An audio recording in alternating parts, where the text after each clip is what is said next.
Oy pare, tignan mo to, bata pa lang ako, kalsada na bahay ko.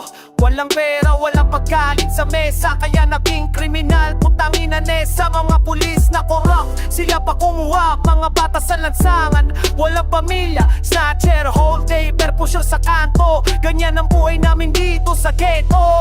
Ang choice, walang ibang paraan, gutom sa tiyan, kailangan ng pagkain, mga mata ng tao. Takot kapag nakita pero hindi alam ang tunay na kwenta. Batang kriminal, yan ang tawag sa amin, pero sino ba naman ang gumawa sa amin? Lipunan ba o kami mismo? Tangina ng mundong to, walang puso.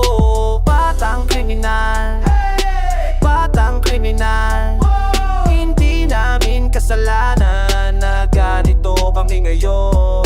Listen up, kwentuhan tayo. Tatay ko umalis, nanay ko namatay, mga kapatid ko nasa ibang lugar. Ako na iyong mag-isa, putang ina talaga. Edad ko noon, 13 pa lang, natuto na ako magnakaw at magbang. Mga adults na dapat nag-guide sa amin, sila mismo nagturong maging kriminal. Droga, alak, sugal sa kalye, ganyan nakita ko habang lumalaki. Mga barkada ko kasama sa gulo, ilan na ang patay, ilan na ang bago. Sistema ng gobyerno, puro kalokohan, mga mahihirap lang ang inuuntog nila. Rich kids may problema, therapy lang, kami may problema, kulungan agad. Sabi nila may pag-asa pa, pero saan, nasaan na?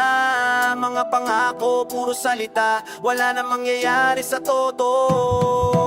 Ang kriminal, yan ang tawag sa amin, pero sino ba naman ang gumawa sa amin? Lipunan ba o kami mismo?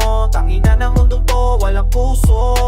Batang kriminal, batang kriminal, di namin kasalanan na ganito kami ngayon.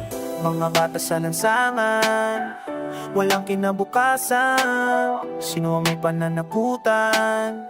Sino ang sasagot sa amin?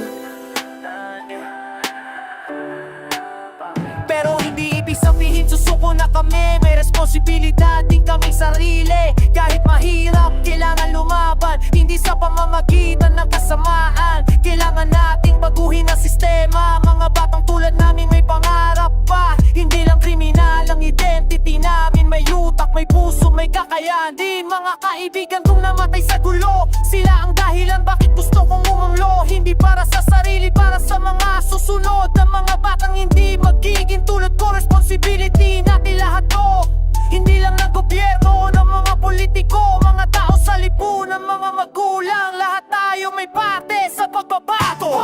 Batang kriminal, yan ang tawag sa amin, pero sino ba naman ang gumawa sa amin? Lipunan ba o kami mismo? Tangina ng mundo to, walang puso. Batang kriminal, batang kriminal, di namin kasalanan, pero responsibilidad namin. Para sa mga batang nasa lansangan, may pag-asa pa, huwag susuko kaibigan. Mga mata ng mundo nagtatingin sa atin, patunayan natin na hindi tayo